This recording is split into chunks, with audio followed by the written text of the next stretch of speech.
A young boy holding a homemade cake walked into the hospital to visit his gravely ill mother.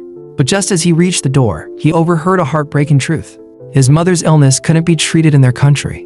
Desperate, she was pleading with her estranged father, the boy's grandfather, to take the child in and raise him. Years ago, she had cut ties with her wealthy family for love. That love gave her the boy. Now, her father offered her a cruel deal: leave the child behind, and he would take her abroad for treatment. Refuse, and he'd cut her off forever. But what mother could abandon her child? With tears in her eyes and steel in her voice, she told her father she'd rather die than leave her son. Outside the door, the boy quietly wiped away his tears. He stepped in, smiling, and told his mom he didn't have enough money from collecting recyclables to buy a cake, so he made one himself from scratch.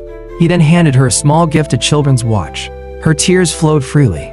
Choking back sobs, she thanked him and reached out to touch his face, only to notice bruises on his shoulders. She realized he was suffering daily, quietly. Overwhelmed with guilt, she blamed herself for his hardship, saying she wasn't strong enough to give him a better life. Then she took out a jade pendant, broke it in two, and placed half around his neck, a promise that she would always be with him. Soon after, she fell asleep. The boy gently picked up her phone and stepped outside to call the grandfather he had never met.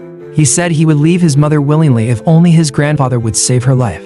Before he left, he placed a handwritten letter on the table and knelt in front of his mother, bowing deeply several times. Then, with heartache in his steps, he walked away from the hospital.